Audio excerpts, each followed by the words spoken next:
Сайн байцгаана уу? Өнөөдөр Минами Иваномо хотод маань цас орчихсон нэмэх 3 градусын хэмтэй байна. Өнөөдрийн энэ сайхан өдөр та бүхэндээ Японд суралцах боломжууд, тэтгэлэгт хөтөлбөрүүдийн талаарх өөрийнхөө бяцхан мэдлэгийг хуваалцахаар шийдээд сургуулийнхаа зөв явж байна. За та бүхэндээ танилцуулгыг хүссэн эхний тэтгэлэгт хөтөлбөр маань бол Момбошогийн тэтгэлэгт хөтөлбөр буюу Японы засгийн газрын тэтгэлэгт хөтөлбөр байгаа. За энэхүү тэтгэлэгт хөтөлбөр маань бол сургалтын төлбөр, за ир жуулан очих нисэх зардал мөн сарын 144 мянган йений тэтгэмжийг бол өгдөг ийм тэтгэлэгт хөтөлбөр байгаа. Жилдээ Монгол улсаас дунджаар 50 орчим хүнийг шалгаруулж авдаг бөгөөд энэхүү тоонууд бол магистр, доктор, бакалавр, судлаач оюутан зэрэг бүх оюутнуудыг бол багтаасан ийм тоо юм. Тэр утгаараа бол ер нь бол цөөхөн хүн авдаг гэж бол хэлж болно. За аппликейшн материал хүлээж авах хугацаа бол 4-өөс 5 сарын хооронд байдаг. За та бүхэн шаардлагатай материалуудыг та бүхэн маань Монгол суугаа Японы элчин сайдын вебсайтнаас орж дэлгэрэнгүй мэдээллийг аваарай. За үүний дараагаар 6 сарын эхээр англи хэл болон Японы хэлний шалгалтыг авдаг байгаа. За мэдээж энэхүү тэтгэлгийн маань шалгуур бол Япон юм уу? Англи хэлний бол өндөр мэдлэгтэй байхыг шаарддаг боловч тусгай бол TOEFL, IELTS-ийн оноог шаарддаггүй, өөрсдөө шалгалтаараа төвшин тогтоодог байгаа.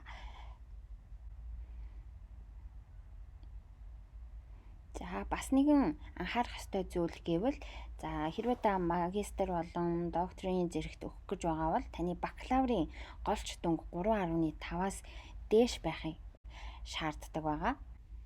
За ингээд эхний шатны тэнцэгчид маань бол 7 сард хариугаа аваад за ярилцлаганд орох эрхтэй болдог байгаа. За энэ 7 сарын дундуур бол ерөнхийдөө ярилцлагандаа ордог.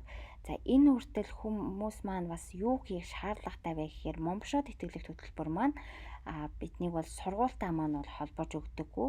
Хувь хүмүүс маань материал өгөгчид маань өөрсдөө сургуулаа болоод сургуультаа материалаа явуулаад тэндээсээ зөвшөөрлөө авах ёстой гэсэн үг.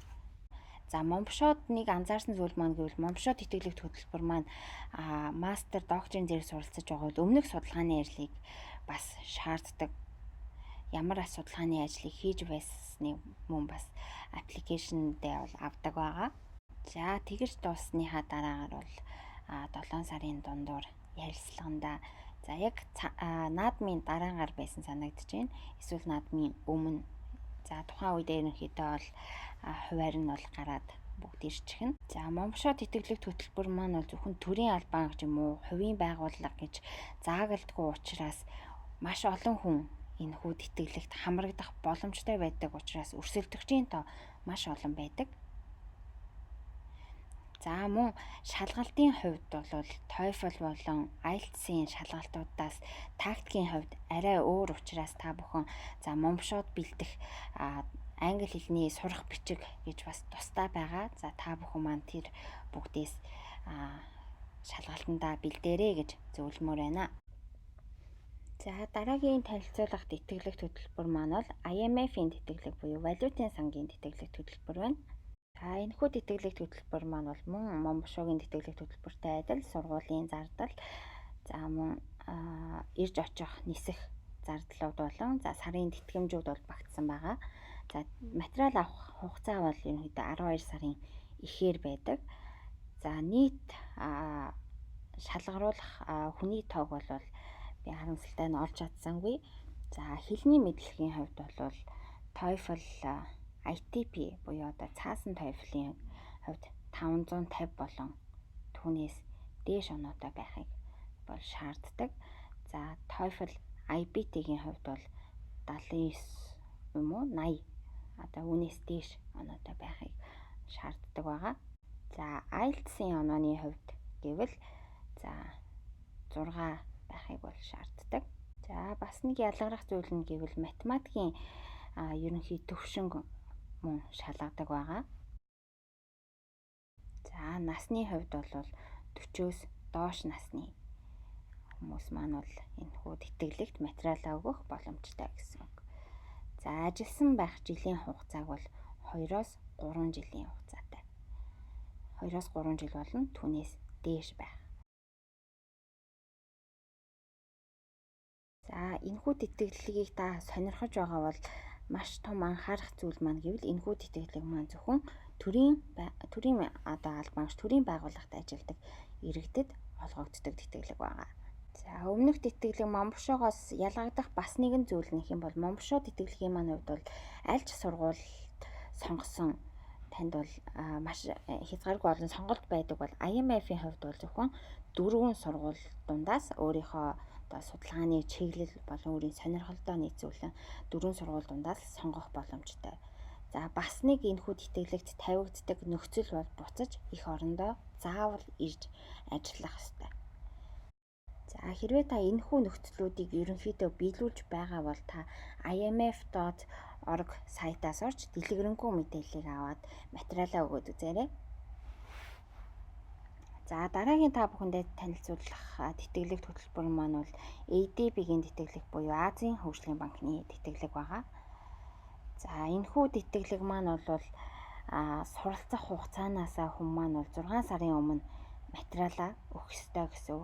Тэгэхээр жишээлх юм бол миний одоогоор суралцаж байгаа International University of Japan гэдэг сургууль маань бол 10 сараас эхэлж хичээл нь бол эхэлдэг бол зарим сургуулийн хувьд бол 4 сараас эхэлдэг байгаа.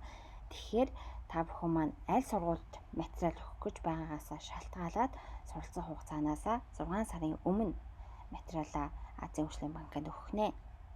За энэхүү тэтгэлгийн маань бас нэг онцлог нь гэх юм бол яг англи хэлний бол төвшинг бол өөртөө бол шаардаагүй ш. Тухайн хүн маань аль сургуульд материалаа өгч байгаагаас шалтгаалаад тухайн сургуулийн маань шаардлага хэр байдгийм бэ? Тэр шаардлагыг дагуулах ёстой гэсэн. За насны хувьд бол 35 болон түүнээс доош насны иргэд маань материалаа өгөх ёстой. За ажилласан байх жилийн хугацаа бол 2 болон түүнээс дээш. За энэхүү тэтгэлэгт бас нэг жоохон гайхмаар гэмээр юм уу зүйл нь бол ADB-гийн бол ажилчид тэдний гэр бүл болон за Азийн хөгжлийн банкны зөвлөхөөр ажиллаж байгаа хүмүүс бол энэхүү тэтгэлэгт бол материалаа өгөх боломжгүй юм байна. Мөн өмнө нь гадаадд сурж байсан болон за 2 дахь мастраа суралцаж байгаа бол мөн өөрийн суралцахыг хүссэн чиглэлээр аль хэдийн өөрийнхөө улсдаа суралцаад эхэлчихсэн байгаа хүмүүс бол материал өгөх боломжгүй. За мөн IMF-ийн тэтгэлэгтэй адил гэхдээ ADB-гийн хувьд бол илүү сургуулийн сонголт бол илүү олон гэсэн үг. 15 сургуулиас өөрөө сонголтоо хийж материалаа өгөх ёстой. За бас нэг шалгуур бол мэдээж буцаж эх орондоо заавал ирж ажиллах гэсэн шаардлагыг бол тавьдаг. За энэхүү тэтгэлгийн хувьд бол бас ямар хүмүүсийг илүү дэмждэг вэ гэвэл эмэгтэй хүмүүс эмэгтэй энэ материал өгсөн хүмүүсийг бол илүү дэмжих хандлагатай байдаг. За мэдээж мөн санхүүгийн боломжгүй иргэд оюутнуудыг за мөн тухайн хүний маань судалгааны ажил Азийн хөгжлийн банкны 2020 стратегитэй нийцсэн ч юм уу тийм холбоотой судалгаа хийж байгаа тохиолдолд бас илүү дэмжигдэх магадлал өндөр байдаг юм байна шүү.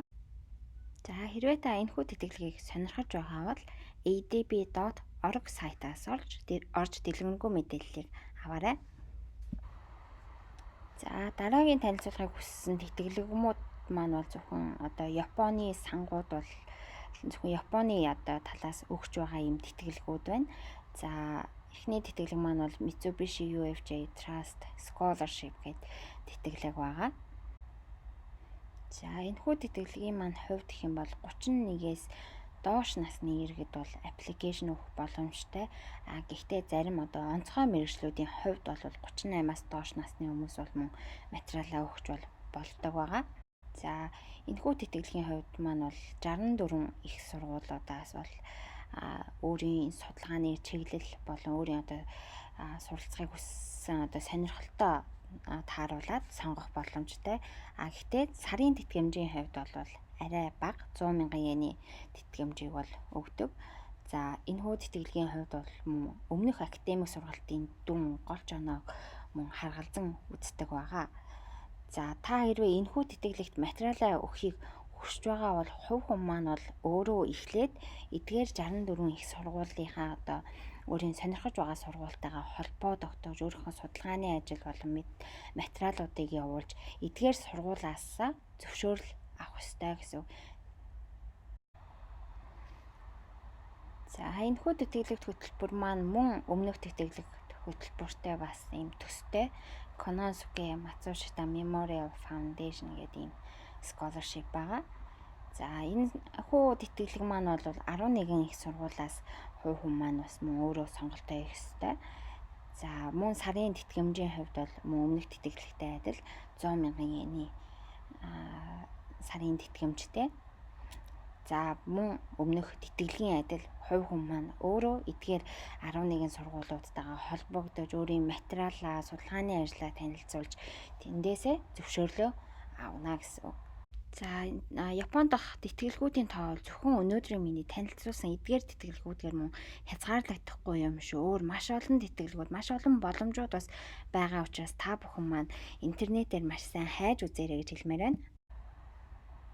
За сүүлийн тэтгэлэгт хөтөлбөр маань бол JDS Scholarship гэдэг JICA-гаас өгч байгаа зөвхөн төрийн албан хаагч нарт зориулсан ийм тэтгэлэгт хөтөлбөр байгаа. За миний одоо сурж байгаа хөтөлбөр маань бол энэхүү JDS Scholarship хөтөлбөр юм. За жил бүр бол 20 хүнийг бол шалгаруулж авдаг. Зөвхөн төрийн албан хаагч нарыг авдаг.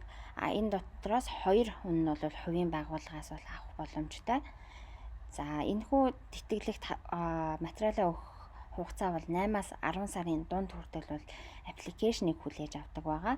За хэлний шаардлагын хувьд гэх юм бол TOEFL ITP-гийн 500 оноо, за TOEFL IBT-гийн онооны хувьд гэх юм бол 60, за IELTS-ийн онооны хувьд гэх юм бол 5.5-аас дээш байх шаардлагыг тавьдаг. За 25-аас 39 насны иргэд маань материалаа өгөх боломжтой. За GPA буюу өмнөх сургалтын голч дүнг бол шаарддаггүй. Мөн төрийн байгууллагт 2 болон түүнээс дээш жил ажилласан байх шаардлагатай. За нийтдээ бол 7 сургуулиас бол өөрийн судалгааны ажил суралцах чиглэлийнхаа дагуу сонголт хийх боломжтой. За бас нэгэн тавигдах шаардлага нэг юм бол буцаж эх орондоо заавал ирэх доот тал нь 2 жил Монголдо ажиллах гэдэг шаардлагыг бол тавьдаг байгаа. За мөн суралцах чиглэлээс хамааран за зарим салбарын суралцагч нараас бол математикийн оноо шалгалтанд бол өндөр оноо авахыг бол шаарддаг. За энэхүү тэтгэлгийн хувьд бол хамгийн чухал зүйл маань бол судалгааны ажил маань байдаг байгаа. За ингээд та бүхэнд энэхүү тэтгэлэгт хөтөлбөрт хэрхэн материал өгөх дарааллыг товч танилцуулъя. За 8-аас 10 сарын хооронд бол материал хүлээж авах мөн энэхүү тэтгэлэгт хөтөлбөрийн талаарх танилцуулга ориентейшнууд 2-оос 3 удаа явагддаг байгаа. За энэхүү ориентейшнд бол заавал сууж үзээрэй гэж бас зөвлөмөр байна. За хоёрдугаарт бол материал өгснөөс бол 2-7 хоногийн орчмын дараагаар бол англи хэл болон математикийн шалгалтыг авдаг байгаа. Хэрвээ танд өмнөх хэлсэнчлэн TOEFL болон IELTS-ийн бэлэн оноо байхгүй бол энэхүү тэтгэлэгт хөтөлбөр маань бол өөрсдөө мөн бас англи хэл математикийн шалгалтыг бол авдаг байгаа. Хэрвээ та оноотой байх юм бол энэ шалгалтыг бол өгөх бол шаардлагагүй гэсэн үг. За үүнээс хойш бол хэлний шалгалт өгсөний дараанаас бол 1 сар хүртэл бол тухайн их сургуулиуд маань бол бидний материалыг маань шалгах, тэнцвүүлэх гэм үйл ажиллагаанууд явагддаг байгаа. Тэгээд 1 сарын ихээр бол эхний шатны хариу гарч эрүүл мэндийн үзлэгт орох хэрэгтэй болдог. За дараа нь бол их сургуулийн бол багшийн ярилцлаганд орох. За энэхүү ярилцлаганд юу анхаарах ёстой вэ гэхээр ер нь бол сургуулаа маш сайн судалчихсан, сургуулаа мэддэг байх хэрэгтэй. Мөн судалгааныхаа ажлыг бол сайн танилцуулах ёстой гэсэн үг. За үүний дараагаар бол дунджаар 2-7 хоногийн дараанаас бол ахаад энэхүү их сургуулийн багштай их ярилцлаганд тэнцсэн оюутнууд маань JDS-ийн ярилцлаганд ордог байгаа. За энэхүү ярилцлагандаа бол юуг анхаарах ёстой вэ гэхээр за эргэж Монголдон эргэж ирээд За юу хийж бүтээх вэ гэдэг тал дээрээ илүү анхаарна гэсэн үг. За өөрийн маань хийж байгаа судалгааны ажлынхаа хүрээнд би ямар хувь нэмрийг би эх орондоо оруулж чадах юм бэ? За яагаад миний одоо хийх гэж байгаа судалгааны ажил маань чухал юм бэ гэдэг талтай илүү анхаарах ёстой. За энэхүү ярилцлаганд орсны дараагаар бол 2-7 хоногийн дараагаас бол эцсийн хариу гараад за ер нь бол энэхүү хариу маань бол 4 сарын дундуур байдаг. Тэгээд энэ оныхоо 8 сард бол Япон руу суралцахаар явдаг байгаа.